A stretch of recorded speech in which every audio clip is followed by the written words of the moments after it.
Welcome to the Velvet Myth. I'm Adam, and I'm truly glad you're here. For the next little while, you don't have to think about tomorrow. You don't have to finish anything or be anywhere else. This is your time to slow down, to breathe, and to simply rest. As you settle into a comfortable position, allow the sounds around you to fade into the distance.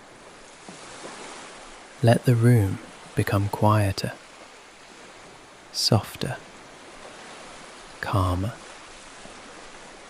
With every passing moment, let yourself feel a little more at ease. Take a slow breath in through your nose and gently let it go. Again. A slow, unhurried breath in and then a slower breath out. Feel your shoulders becoming lighter. Let the muscles around your eyes soften. Unclench your jaw. Relax your hands. Notice the gentle support beneath you, holding you effortlessly, asking nothing from you except to let go. The story you're about to hear was created as a quiet place to rest your mind. You don't need to follow every word. You don't need to stay awake until the end. Simply listen for as long as it feels comforting. And if sleep arrives, allow yourself to welcome it. There's nowhere to rush, nothing to remember, nothing expected of you. Only this moment, only the sound of a calm voice, and a story unfolding one gentle page at a time. So let your breathing become slower, your thoughts become quieter, and your body becomes heavier with every peaceful breath. Close your eyes. The world can wait until morning. For now, let yourself drift, and together, let's begin tonight's story.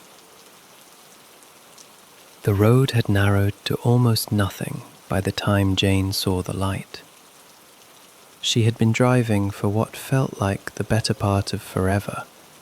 First the long grey stretch of highway, then smaller roads, then smaller still, winding down through saltgrass and scrub pine, until the pavement gave way to something barely wider than the car itself. The rain had been steady since mid-afternoon, not dramatic, not crashing, just present, a soft, relentless curtain that blurred the yellow lines and turned her headlights into two pale suggestions.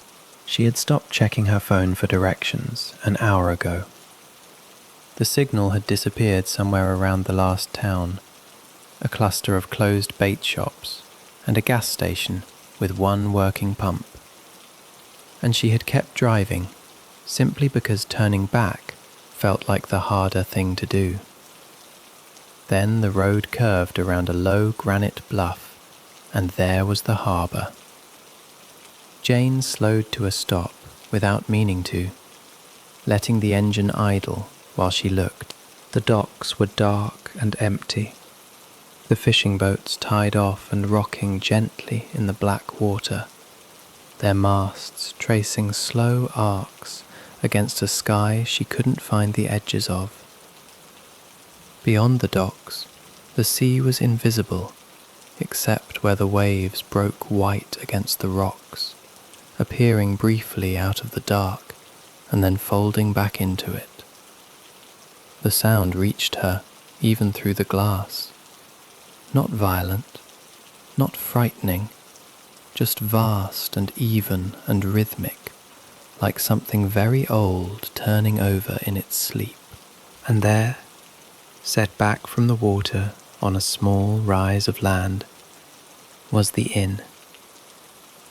It was a long, low-shouldered building with weathered cedar shingles and a covered porch that wrapped around 3 sides.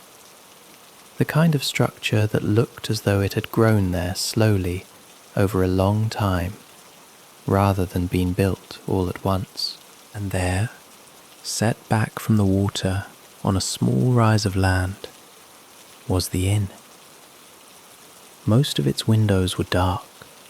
The off-season, she remembered. It was deep in the off-season. But above the porch door hung a single amber lamp, and its light fell warmly through the rain in a way that made everything around it look softer. Jane pulled into the small gravel lot beside the inn and sat for a moment after she cut the engine. The rain tapped on the roof of the car. The waves moved against the rocks. She was tired in a way that had been accumulating for months. Not the clean tiredness of good work or physical effort, but the other kind. The kind that settles into the shoulders and the jaw and the place behind the eyes. The kind that sleep alone doesn't always reach. She hadn't planned to stop here. She hadn't planned much of anything lately, but the lamp was lit, and there was a vacancy sign in the lower corner of the porch window, and the sea was doing that slow, rhythmic breathing just beyond the rocks, and something in her chest had loosened by a fraction simply at the sight of it. She gathered her bag from the back seat and stepped out into the rain. The gravel was wet and dark underfoot, and the cold came in off the water with a salted sharpness that she felt at the back of her throat. Jane walked quickly, head down, and climbed the 2 porch steps, and the eaves took over, and the rain shifted from something she was inside of to something she could hear, tapping on the railing posts, drumming softly on the porch boards overhead, running in small streams from the gutters at each corner. She had just raised her hand to knock when the door opened. Agnes Penrose stood in the warm light of the entryway, one hand resting on the doorframe, unhurried, as though she had simply been in the vicinity and noticed. She was solid and comfortable looking, silver braid over one shoulder, cream wool cardigan over a soft flannel shirt, and her grey eyes moved over Jane with a quiet attention that felt neither intrusive nor indifferent. "Come in out of that," Agnes said. Her voice was low and unhurried, the kind of voice that didn't need to fill a room to occupy it. Jane stepped inside. The warmth arrived all at once. Wood smoke and something faintly sweet, beeswax perhaps, and underneath it the clean herbal breath of something steeping somewhere further in the house. Agnes gestured without words toward a low mat near the door, and Jane bent and pulled off her damp boots and left them there. And when she straightened, the tension in her shoulders had dropped by some small but real amount. She was inside. The rain was outside. For now, that was enough. Agnes moved through the entrance hall the way tides move, purposefully, unhurriedly, with no suggestion that any of it required effort.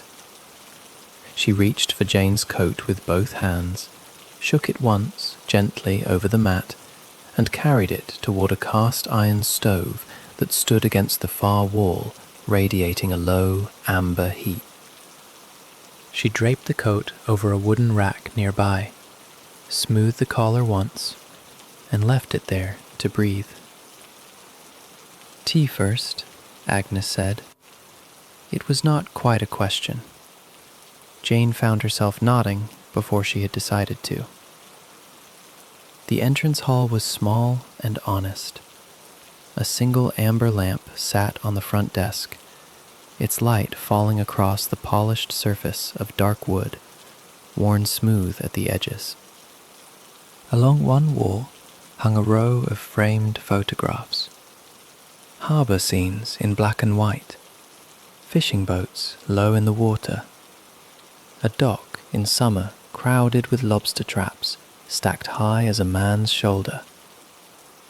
Jane let her eyes rest on them without really looking, the way you look at a fire. The inn spoke quietly around her, a settle and creak from somewhere above, the particular conversation of old timber adjusting to the weight of the storm. The sound was not alarming. It was the sound of something accustomed to weather, something that had held its ground through many seasons and did not find this one remarkable.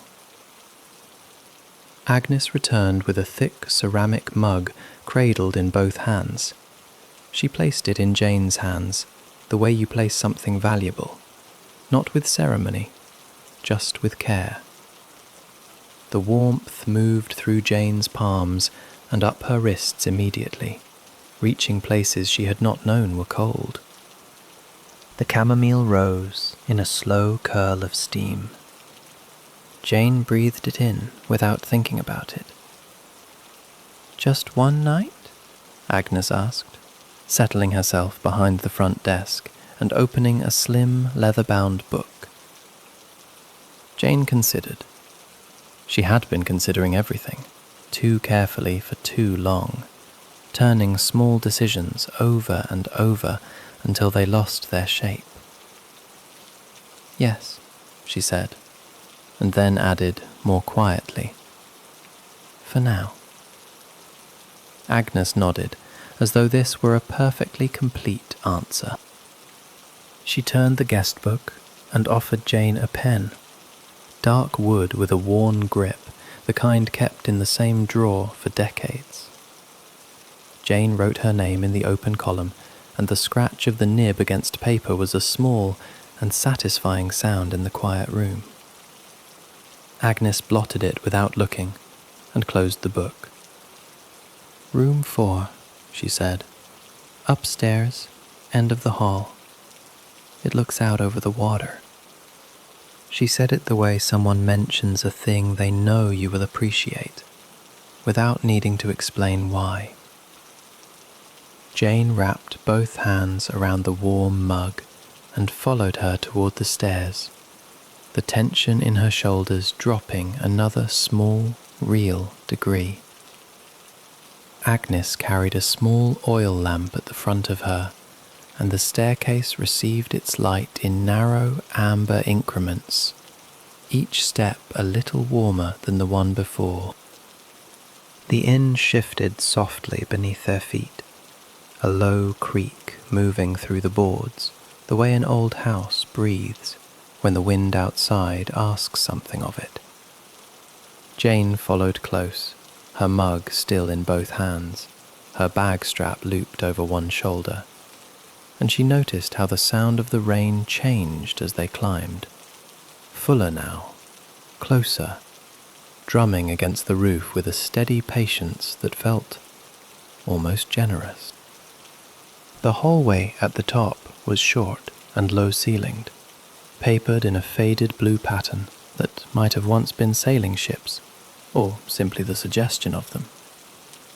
Agnes stopped at the last door and pressed it open without a key. The room was small. Jane stepped into it and understood immediately that small was exactly right. A wooden bed frame, dark and solid, anchored the far wall beneath a quilt sewn in deep greens and creams, thick enough that it held its fold in a gentle arch. A chair sat beside the window, its rungs worn smooth where hands had gripped them over years. On the washstand, A porcelain basin held a folded cloth, and above it a small mirror caught the lamplight and softened it further. There was a narrow shelf with nothing on it, which somehow felt less like absence and more like a room. Agnes set the lamp on the bedside table and opened the wardrobe to show 2 extra blankets folded on the lower shelf, wool and substantial. She did not explain them. She simply showed them and moved on. "The rocks are just below," Agnes said, nodding toward the window. "You'll hear them tonight." Jane crossed to the glass. Outside, the harbour was a world of blur and slow, dark movement. The dock lights burned low and amber through the rain, their reflections stretching long and watery across the black surface below. She could not quite see the rocks, but she could sense them, solid and permanent, holding the land in place at the edge of all that moving water. A buoy somewhere in the grey distance rocked and flashed, patient and unhurried. Jane set her bag on the wooden chair and pressed one hand to the quilt. The fabric was cool at the surface, but she could feel the weight of it, the heft of something that had warmed many people over many winters, and she felt the tiredness she had been carrying move through her like a slow tide acknowledging the shore. She did not want to be alone with it yet. "I might come back down," Jane said, turning from the window. "For a little while, if that's all right." Agnes's expression didn't shift, but something in it settled warmly. "The fire will be there," she said simply. "Take your time." Jane found the chair nearest the hearth and lowered herself into it slowly, the way you might lower yourself into warm water. The cushion received her. The armrests were worn smooth at the edges, shaped by years of similar evenings, similar hands resting there in the firelight, and she felt that history settled around her like something borrowed and familiar. Agnes moved through the parlour without hurry, crouching beside the grate and fitting a short log into the embers with the practiced ease of someone who had done it 10,000 times. The fire accepted it gradually, finding the new wood, beginning its quiet work. Agnes adjusted the wick on the lamp at the sideboard, and the room grew by one small degree warmer in its light, the amber spreading just a little further across the ceiling. Neither of them spoke. Jane held her teacup in both hands. The chamomile had cooled enough to sip, but still radiated a steady heat into her palms, and she let her eyes move without purpose to the grained surface of the mantel, the curve of the lamp's brass base, the rain sliding in long, pale threads down the dark window glass. Outside the window there was nothing visible but the rain itself and the faint impression of the world beyond it, which felt at that moment like exactly the right amount of world. The waves were there, underneath everything else. She could hear them the way you hear your own breathing when a room goes quiet enough. Not intrusively, but steadily. Proof that something large and patient was continuing just beyond the walls. Agnes came back from somewhere in the back of the house and set a small plate on the table beside Jane's chair. A few butter biscuits, pale and round, dusted faintly at the edges. She said nothing about them. The low hiss and breath of the fire, the deep, unhurried percussion of the sea, the occasional tick of the house settling around them, comfortable in its own joints. Jane felt the layers accumulating, not as noise but as texture, as a kind of quiet that had depth to it, that you could rest against. Her shoulders were low.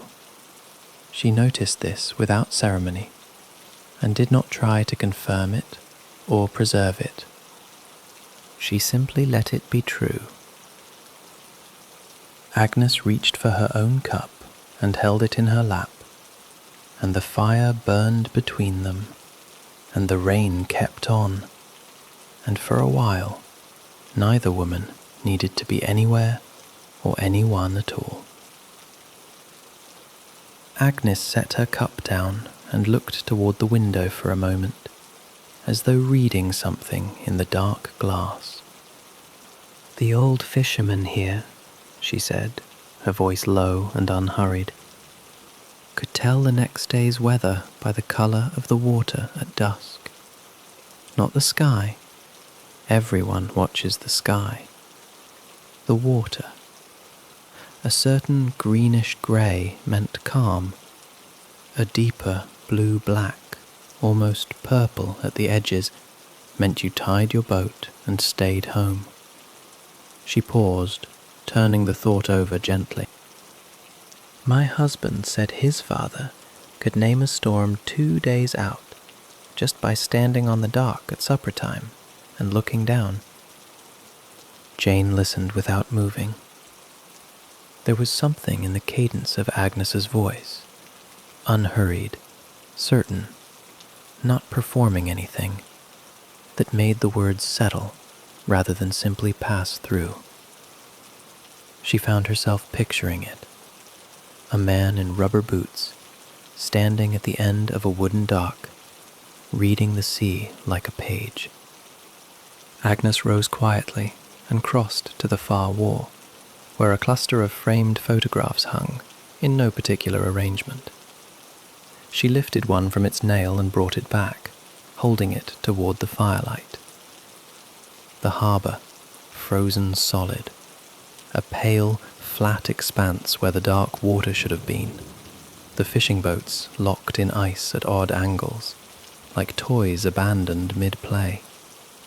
The sky above was white and close.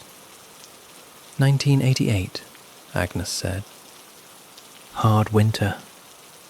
The harbour hadn't frozen like that in 40 years before, and hasn't since. She studied the photograph herself for a moment, before returning it to its place on the wall.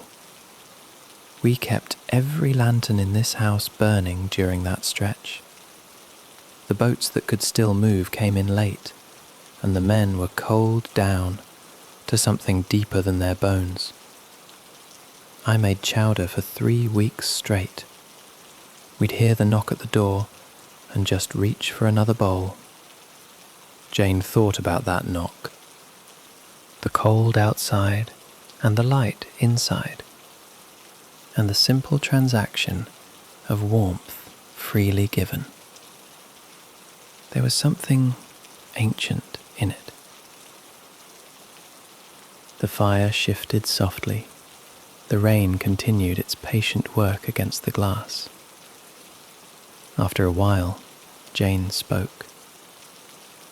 The question came out quietly, almost tentative, as if she wasn't sure she'd earned the asking.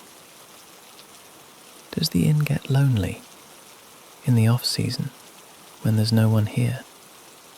Agnes considered this without hurry, the way she seemed to consider most things. The sea gives the house company, she said simply. Always has. You can hear it moving through the walls if you're quiet enough. She glanced toward the window, then back at Jane.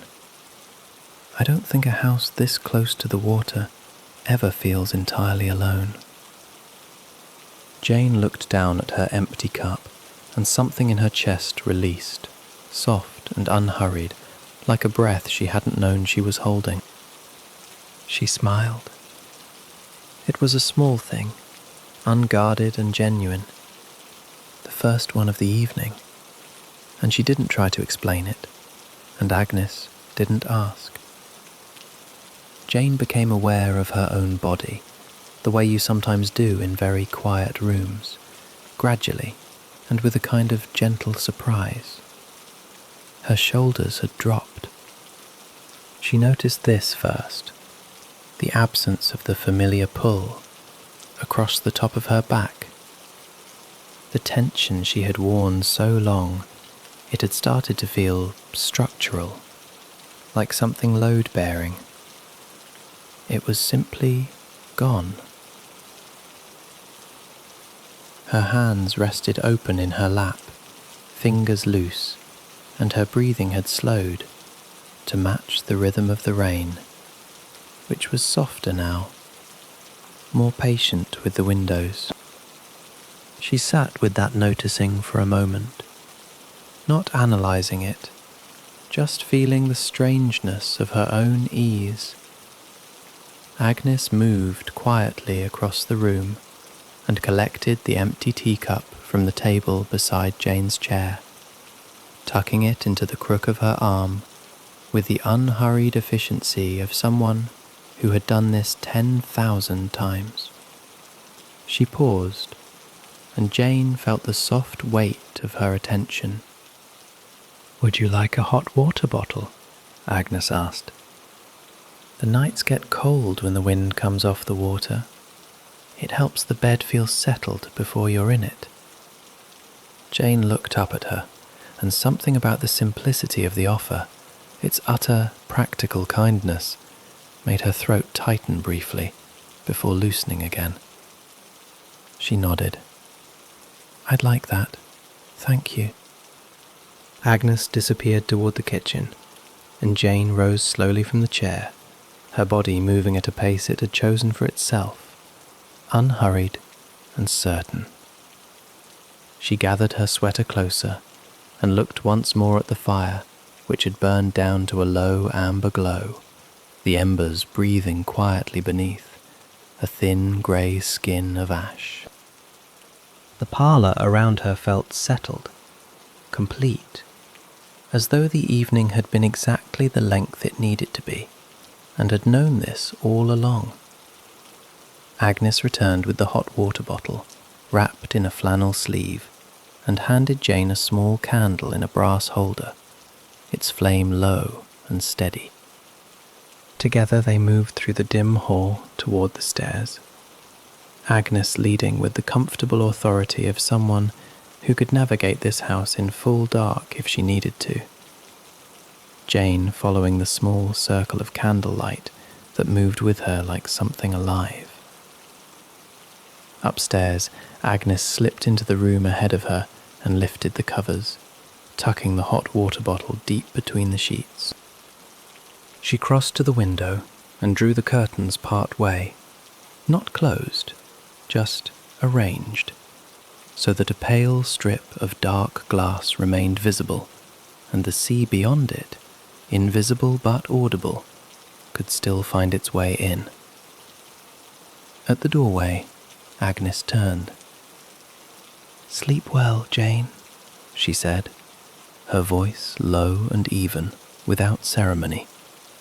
She pulled the door closed behind her, and the latch caught with a sound so soft it was barely a sound at all, more like the last word of a sentence that had already said everything it needed to.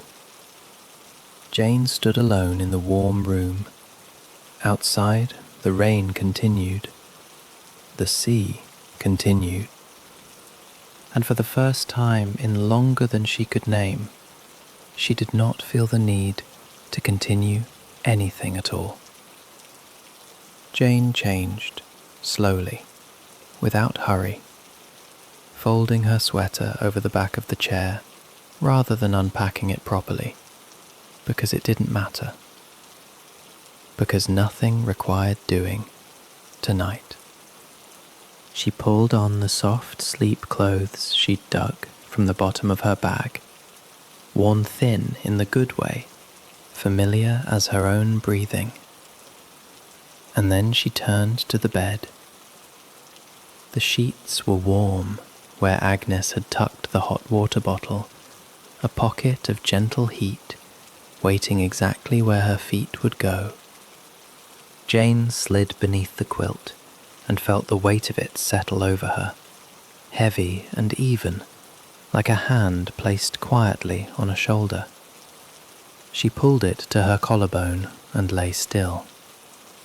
The rain was still falling.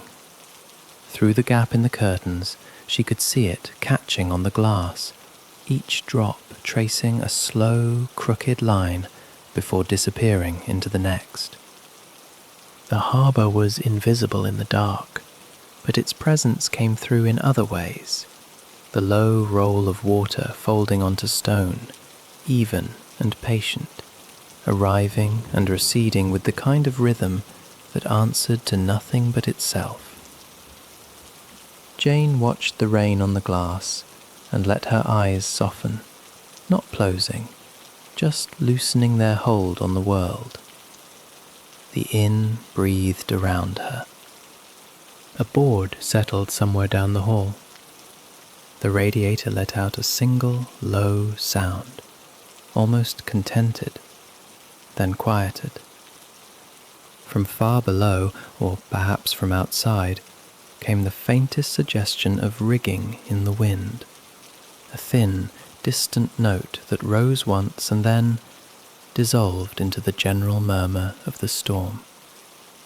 The building held all of it, without complaint, the way old things hold weather, not by resisting it, but by having outlasted so much of it already. Jane turned onto her side, her cheek finding the cool edge of the pillow. Something shifted in her chest, not dramatically, not like the releasing of a breath she'd been holding, but more gradual than that, more like the tide going out. The road that had lived in her legs for weeks, the particular ache of days spent moving without knowing toward what, drained quietly away through the mattress, through the floor, down into the stone below. Her eyes grew heavy, with a heaviness that was nothing like defeat. It was more like arriving, like setting something down on a table and realizing only then how long her arms had been full. The candle on the nightstand had burned to its last shallow pool of wax. Its light trembled once, small and steady, and then ebbed slowly lower, the room dimming by degrees so gradual she couldn't say when the darkness grew. It simply did, the way evening does, gently and without announcement. Outside, the sea continued its ancient work. Wave after wave lifted and fell against the rocks below, unhurried and enormous, and entirely indifferent to the hour. And Jane listened to it with her eyes closed now, not trying to stay awake, not trying to sleep, only listening. And then, without effort, she was gone.